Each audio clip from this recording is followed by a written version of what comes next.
up, everybody? My name is Amy, and this is the Ruby Pearl Glamper True Crime Podcast.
Good evening, everyone, and welcome to the Ruby Pearl Glamper True Crime Podcast. My name is Amy. Welcome to my show. I hope everyone is having a wonderful weekend, or, well, it's not the weekend yet, almost, but it is yet to see here in Arkansas. This silly bipolar weather won't,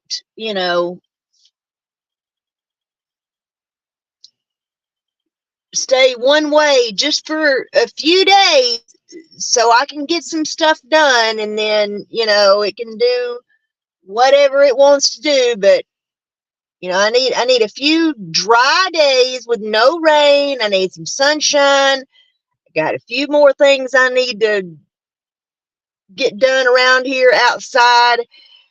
But no, this weather around here is about as dependable as that old bastard up there in the White House. Speaking of politics, the infamous interview between Tucker Carlson and Vladimir Putin has dropped. I have not watched it yet, but I will be watching it as soon as I'm done with my podcast this evening, and I'm really excited to see it. Saw an interview earlier with listening to Hillary Clinton talk shit about it, and I'm like, boy, that's really the pot calling the kettle black. But whatever, Hillary, we know you and your husband are saints, and everybody else is an idiot except for you. So, oh my goodness. So it's definitely been an interesting day. Yesterday, when the trial of Adam Montgomery started, I woke up. I slept in a little bit, so as I was waking up, the trial was coming on, and I turned it on, and the lawyers were getting up and whatnot, and I thought they were making their opening statements and whatnot. And I was doing my usual first thing in the morning stuff when you get up. You get up and you use the bathroom, and you fix yourself something to drink. You take your medication if you have medication to take, and just getting woke up and everything. And before I knew what was happening, they were talking about Adam switching his plea to guilty and all this kind of stuff. And I was just left with like, what the hell? What just happened? I don't even understand what just happened. And so then I had to take advantage of the weather yesterday all day. So it wasn't until yesterday evening that I even began to be able to understand fully of what even happened that first day in court. and them all of a sudden stating that Adam was going to plead guilty to abuse of a corpse and his other charge, which is falsifying physical evidence, that he would be pleading guilty or conceding guilt, because he hasn't formally, to my knowledge, he hasn't formally actually changed his plea to guilty to the tampering with evidence and falsifying evidence and abuse of a corpse. So he's contending guilt or whatever. So he's supposed to, he's going to, or whatever. But the son of a bitch can't even show up in court. Yes. Deadbeat dad of the century goes to Adam Montgomery. You are king of the deadbeat dads, dude. Yeah. Can't even show up for court. And, you know, I get it. Not everybody has been to criminal justice college the way I have. People do not know the criminal justice system the way I do. This is another reason why I would not make a good juror. Look, if I've been called to be a juror in your trial, and you've got the horrendous charges against you that Adam Montgomery has, second-degree murder of a 5-year-old child by beating her to death, getting rid of her corpse, falsifying evidence, lying to the police, abusing a corpse, you know, the horrific details involved in the death of little Harmony Montgomery. And you, the defendant, are not in court. Now, the judge says that he has the right not to attend the trial. He has the right to attend his trial, but he also has the right to not attend his trial. And so he has refused transportation to his trial. This makes 2 days in a row that he has not shown up for court. Now, as a juror, I'm going to think, okay, I'm not supposed to judge this man for not being in court, but, you know, common sense tells me that if this man were sick or something was bad wrong with him or whatever, that he couldn't attend his own trial, then, you know, maybe we should get a continuous. Maybe we should postpone this. So if the man is sick, then why are not y'all not just telling us that as jurors? No, the man's not sick. He just don't want to come to his own trial. He's too much of a coward to come to his own trial. Not only does he not give 2 shits about what he did, he does not give 2 shits about his daughter. He does not give 2 shits about any of this. He's also a coward and doesn't want to sit and have to watch all these people say all this terrible things about him that he knows is true.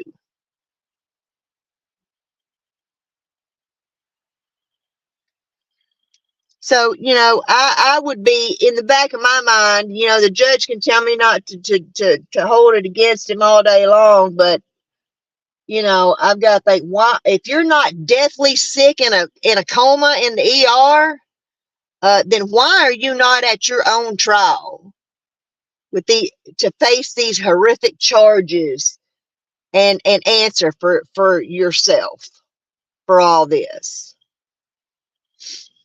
So, I mean, that's just my thoughts. That's, you know, and opinions and whatnot. But yeah, I would definitely, you know, be questioning that. But anyway, things did get kicked off today and get started and whatnot. And we had opening statements from the prosecution as well as the defense. I'm not too impressed with the defense, but thank God they're not as annoying as that old gal was the other day, the Jennifer Crumley's lawyer. I mean, hey, I can get along with these two all day long. This woman that's representing him, I don't know. They act like they got about as much personality as he does. But anyway, so in the opening statements, the prosecutors, of course, laid out, what all happened. They gave a detailed, just a detailed description of everything leading up to the brutal beating death of little 5-year-old Harmony Montgomery in a broken down old Sebring that she was living out of with Adam and her father and stepmother Kayla and her 2 half siblings, which were Kayla and Adam's children.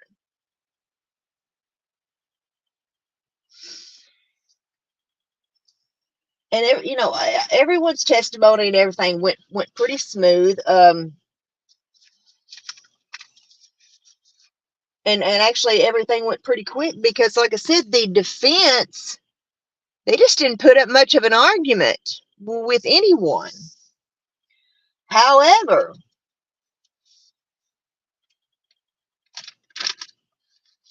what they've done now, and what we figured they probably were going to do, is Adam is now blaming Kayla for everything.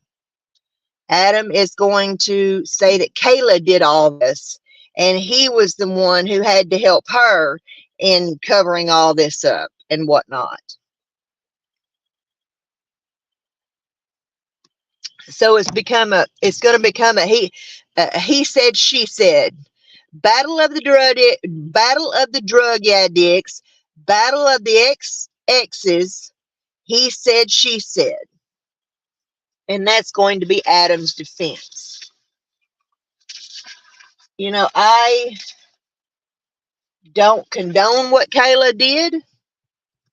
I think that Kayla should somewhat be held responsible for aiding and abetting and, being a participant in this. Was she a willing participant? To an extent, yeah. I think she was. I've put up with a lot of shit from a lot of men. But murdering a 5-year-old child by beating her to death in front of me and my other 2 kids, no. I'm going to take my 2 kids and I'm going to get the hell out of that relationship. And I'm going to call the police and get that little girl taken away from that dude. There's always a place to go. There are shelters. She had a mother to go home to. There are things. Do I understand what it's like to be in Kayla's shoes? Yes, I do. I've been in Kayla's shoes. I've been in abusive relationships. And how hard it is to get out of them. I have all the sympathy in the world for her in that perspective. But to go on for years and years and years, knowing what happened to Harmony, and even after she and Adam split up, why she didn't go to the police. Why didn't she go to the police? Because she wanted to cover up her own involvement in it. How could a mother of 2 children be involved in covering up the death of your stepchild? How could you do this? There's he said, I understand it's hard to get out of these abusive relationships, but honey, there's always a place to go, and the police department's the first place. There is no excuse in the world to help cover up a murder. And like I said, she was away from Adam. Her and Adam were split up long before the investigation into where is Harmony Montgomery started. And then when she was confronted about it, she continued to lie. And then when she saw she was going to jail, then she, she changed her tune. And we all believed from the beginning that she knew, that she knew, it just was a matter of proving it or getting her to confess. The girlfriend that Adam had after her, she's the young lady who ended up ODing in a hotel room, I believe. I believe they found her dead from an overdose in a hotel room, if I'm not mistaken. So, Kayla is expected to testify tomorrow.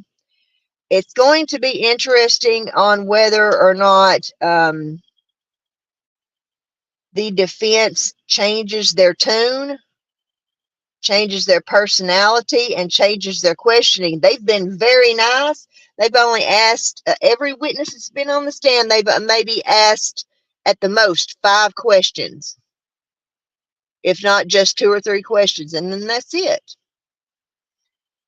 One of the witnesses on the stand today, of course, was Crystal Sorensen, which is Harmony's biological mother. And, she has received her fair share of hate for not being a good enough mother in the first damn place to take care of Harmony, that she ever lost custody of Harmony and got her back a couple of times, and then she got returned right back to foster care, and then eventually ended up with Adam. At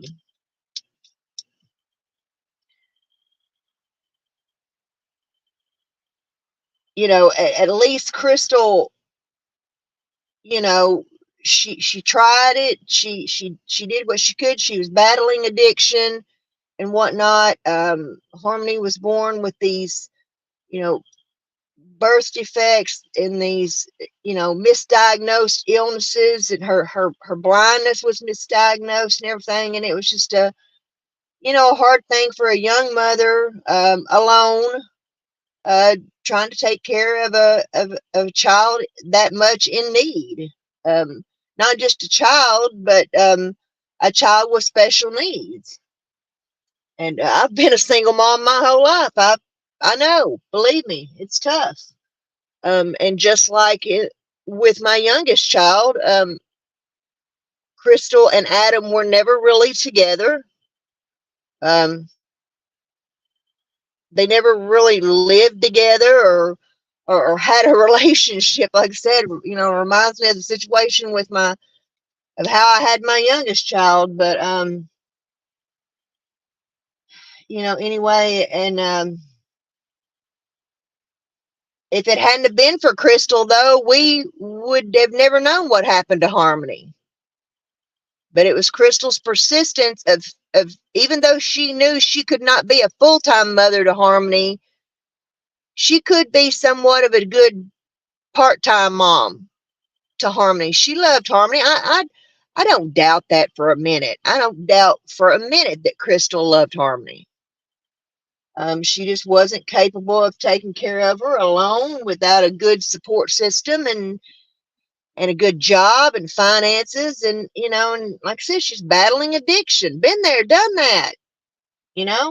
I completely understand it.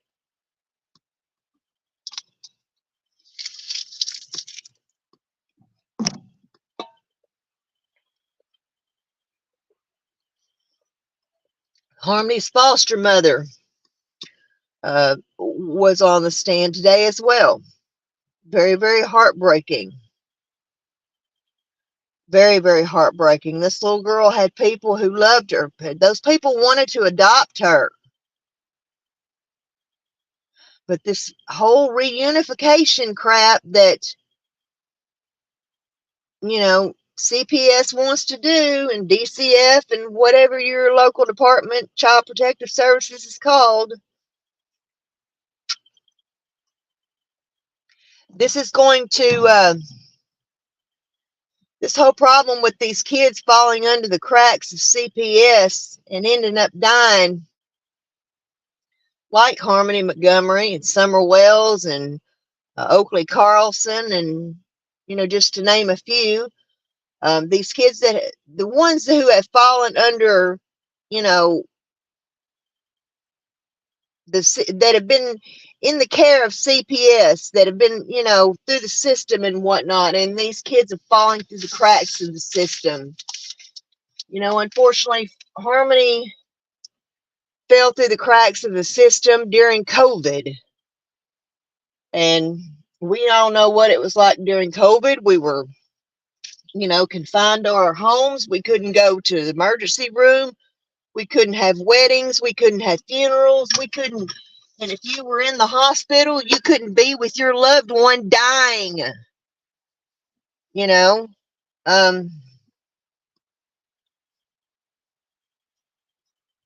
but, you know, this is something that's that the government of the utmost highs is going to have to recognize and start digging into and getting into. I would love to be able, there are some people that I would love to be able to sit down and talk with. I'd love to be able to sit down and talk to Candace Owens about it. I'd love to be able to sit down and talk to Ivanka Trump about it. You know, Ivanka was trying to you know, get involved and get some things done and going on, you know, the whole human trafficking situation. And we're not just talking about Jeffrey Epstein. I know, oh yeah, it's Trump's Bonnie Epstein was trafficking.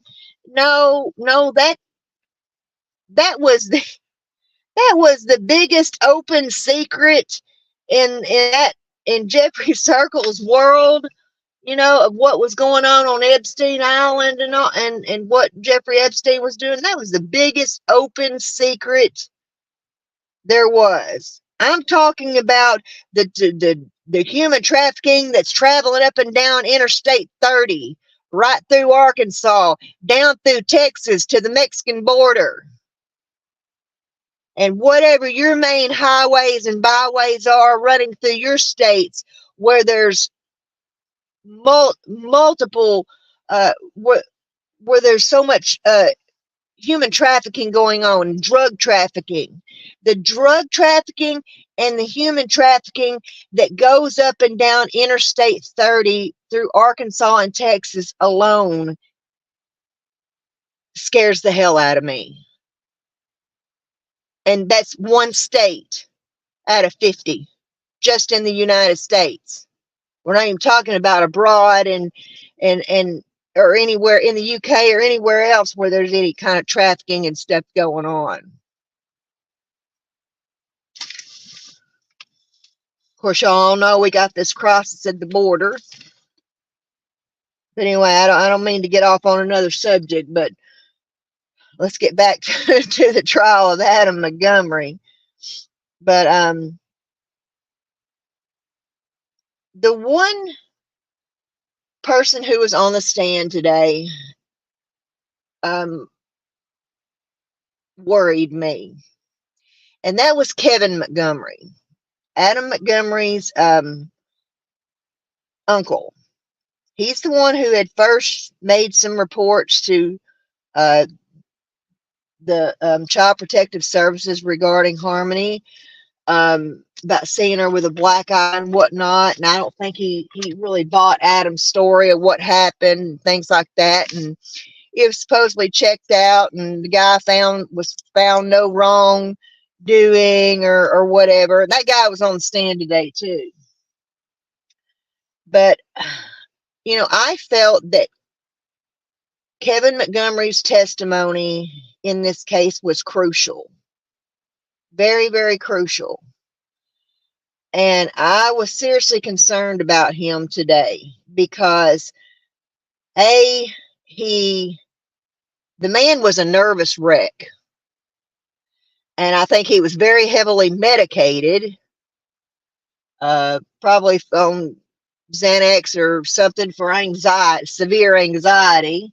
So he, in my opinion, he appeared medicated, but still fighting to keep it together and hold it together, because he was about, you could tell he was concentrating really hard on not just having a full-on breakdown on that stand. But I got concerned about him because in every question that was asked of him, he sat and thought about it for a minute before he answered it. And so he seemed to be very calculated, not calculated in answering the questions, but just concentrating on really hard on making sure he said the right thing and he gave the right answer. And there was one question that he seemed to want to dance around answering. You could tell he was really trying hard to dance around this question and not answer it. There were parts of this conversation that he had with Adam while Harmony was present. It was him, Adam, and Harmony in the room together, and there was this conversation that took place, and he just didn't seem to want to get into the details of that conversation. And I think what he was trying to avoid was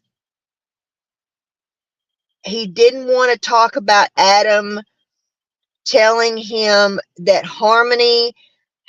he had allegedly caught Harmony trying to smother Kayla's youngest son, Declan, I believe, who was 5 months old at the time. That he caught Harmony, claims he caught Harmony trying to smother the little baby. Had her hands over his mouth and whatnot, and he jerked her off of him, and that's when he proceeded to, I'm not even going to repeat what, but just beat her all over the place. So I think that is what Kevin was trying to avoid talking about, because, Harmony is the one who is deceased. Harmony is dead at the hand of her father, and so whatever she did doesn't matter. She probably didn't. This baby's been through hell. 5 years that child has been in and out of unstable homes and whatnot, and Harmony had some behavioral issues. It's no wonder she had behavioral issues from all the shit she had been through. But here's my question: if Harmony had allegedly done this to little Declan,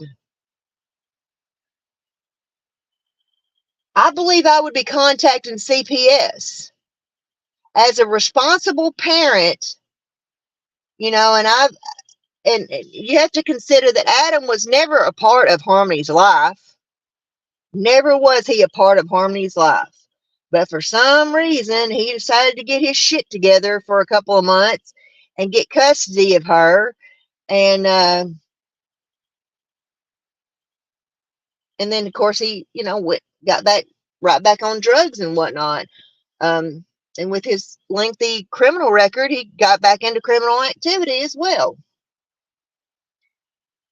But as a responsible parent who had taken on custody of their child that they, hadn't been around the better part of their life, and that kid has got behavioral issues that you just can't handle, and that child's trying to allegedly kill your other children, I'd be calling CPS and saying, hey, look, I can't do this. This child needs, behavioral therapy. She needs more than what I can give her. She needs to be put in some kind of a, behavioral therapy program or whatnot. But I can't have this child, 5 years old, trying to kill my 5-month-old baby. That, and that would have been great.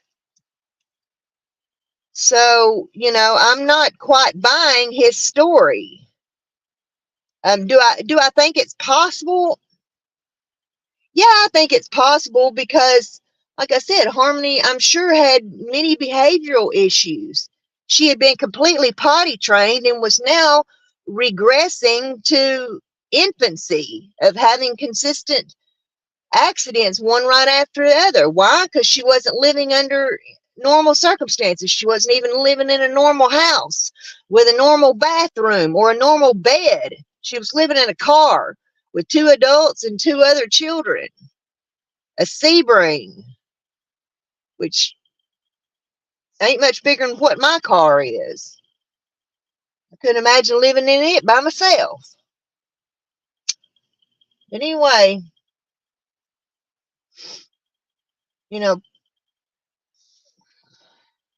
so I'm sorry, these people just don't have any damn excuse. But as I said, Kayla will be on the stand tomorrow. It's supposed to come up on the stand tomorrow, and I'm sure that it's going to be interesting. It's going to be interesting how much these defense attorneys change their tune and change their demeanor, and see if they get Kayla on the stand and catch her in any more lies, or hound her to death and trying to get her to confess. Like I said, this is going to now turn into a he said, she said, and none of us were there, so we can't necessarily prove who's lying or who's telling the truth. You just have to use your best judgment. And I've seen Kayla Montgomery. I've seen her testimony. I've seen her on the stand. Do I believe that she killed Harmony? No, I don't. I fully believe Adam did all this. And yes, Kayla did, whether she was willing or unwilling participant in helping cover it up. I think it was a little bit of both, but she did cover this up. But that don't mean she actually did it. I just don't believe it. And here's the thing. At some point, if this is the strategy they're going to go with, Adam's going to have to testify. He's going to have to get up there and tell his side of the story of how he didn't do this, that he just helped cover it up, and that Kayla's the one that did it all. Kayla's the one that beat her. Kayla's the one that killed her. He's going to have to get on that stand and tell that story. There's no other way to tell that story. The prosecutors can't sit there and tell that story. Well, Adam told us that you said this, or Adam told... No, it don't work like that. So, it'll be interesting to see how they how all this unfolds. And whether or not Adam ever shows up for court, or if in the end he does end up, refusing to come to court and refusing to testify. I don't know. I think he knows his goose is already cooked. So I don't, I believe that's why he decided to go ahead and just plead guilty to that other stuff and then, blame her for the murder charge. And, well, it's going to be my word against hers, you know. So if anybody had any good sense, it's a damn shame Massachusetts needs the death penalty. Because if anybody in the world deserved death penalty, it's Adam Montgomery. That's for sure. Just absolute criminal, career criminal. And how many more children like Harmony Montgomery and Oakley Carlson have to die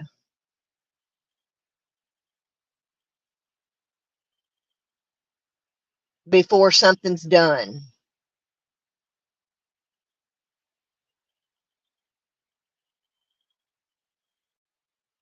How much more abuse and neglect do children have to put up with? Just, we are going to have to find a solution for this. We're going to have to really take this subject and start looking at it hard. And that's what I'm saying. That this is something that needs to be brought to the utmost highest government's attention. And it's something I would love, like I said, to sit down and discuss with somebody like Candace Owens about. Love to speak with Ivanka Trump about it. Love to talk to Tucker Carlson about it.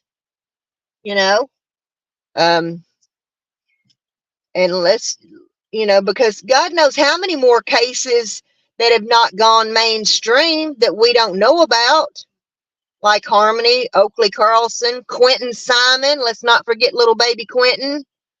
Um, Summer Wells, even though we don't know yet if she is dead or alive. We ain't found hiding her hair over in 2.5 years, and the police have absolutely no leads whatsoever in 2.5 years as to what happened to Summer. So, you know, again, another family that had been involved in with CPS since before those kids were even born. Don and Candace were involved with their other children in CPS long before Summer and her brothers had ever even been born, and had those kids taken away from them. So something's got to be done. And it just seems like things are happening every day that's fighting against that system and whatnot. Gotta start holding people responsible. We've got to change our attitude and about some things and laws and whatnot. I'm gonna tell y'all a little story. I have a friend. Her and her partner are a lesbian couple, and they lived next door to this young girl.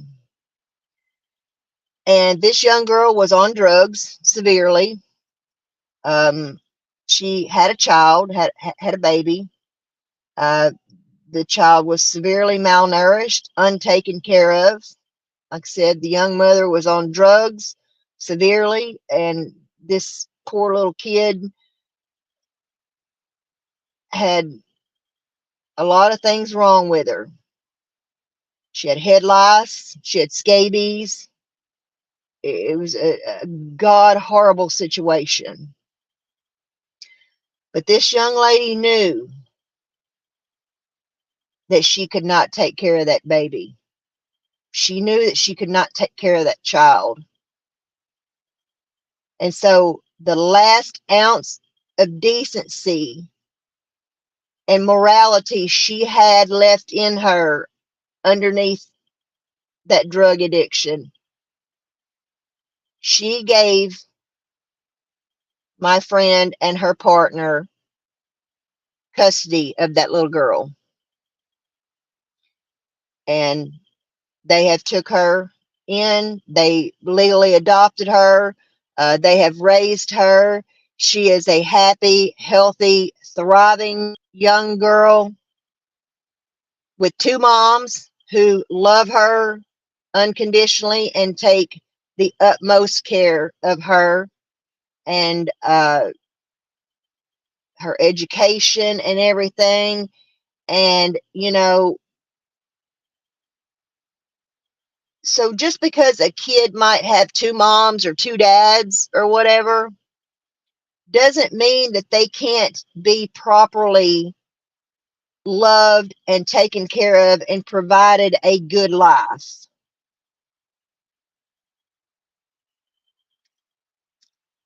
Because I know that my friend and her partner have given that young girl, that little girl that they took in and adopted, a wonderful life.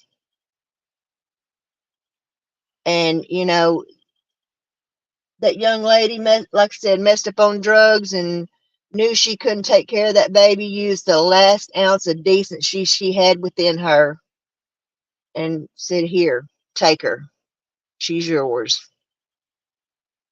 So you have to commend her for that. And like I said, if Adam could not take care of Harmony, whether it was because of her behavioral issues, if she might have been hurting their other children, or because she wouldn't stop pottying in her pants or whatever, you can't take care of that child. You've got, okay, fine. Nobody's going to hold you against that against you. You know, nobody's going to think bad of you. Give the child back and you know, let's either get her back to her foster family that the little girl wanted to be with, you know, or get her into some kind of facility that can help her. But no, Adam and Kayla chose not to do that. Instead, they chose to beat Harmony to death and collect the food stamps money off of her. That's how much they didn't care. That's how much they didn't give a shit. But Crystal Sorensen, with the last ounce of decency within her, sure did. She kept on and she kept on and she kept on, contacting whoever she could till she finally got something going. And come to find out, her poor little girl had been dead for 2 years. And people had been trying to get something done.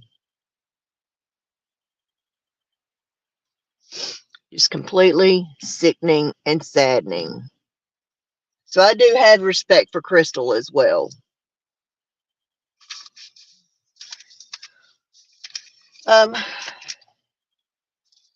Really, that's really all I have.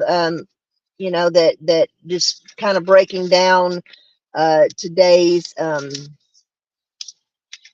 testimony and whatnot. Like I said, it all went pretty smooth. Got through quite a few. People, and tomorrow, like I said, Kayla is expected to take the stand, and we'll see if the defense attorneys change their tune or whatnot. But that is pretty much the breakdown of, you know, I say day one, but kind of day two, but um, of all the testimony and everything that has gone on so far, you know, I can see myself. I can already tell you I'm going to have to take another break after this trial is over with. These horrific details in this case is ungodly. Just the stuff nightmares are made of, and what this child endured. It's just absolutely sickening. And it just did not have to happen. It did not have to happen. Well, everyone, hopefully you will all hear this on the replay.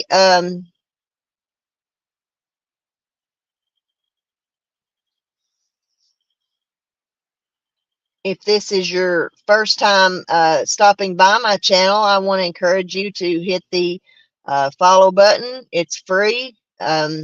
Please like and share my videos. Try and help me grow my channel a little bit. You know, I want to grow my channel. I want to have panels. I want to discuss these cases with other people. You know, I'm not here for fame and fortune. I'm here to bring awareness to these cases. I pride myself in being an injustice activist. That's what I've been doing for so many years, is fighting for injustice and fighting to see people get justice. And little Harmony Renee Montgomery is somebody that deserves justice. So with that in mind, I'm going to close out, and everyone, please do unto others as you would want them to do unto you. When you go out into the world, be the change that you wish to see in this world. As Michael Jackson said, it starts with the man in the mirror. Peace out, everybody. Have a wonderful night. What's happening, y'all? If you're looking for a sad true crime podcast, then get up off of that thing and boogie on over to the Ruby Pearl Glamper True Crime Podcast, where we give you the lowdown on all things true crime. Oh, and don't forget to hit that subscribe button and ring that notification bell. Catch you on the flip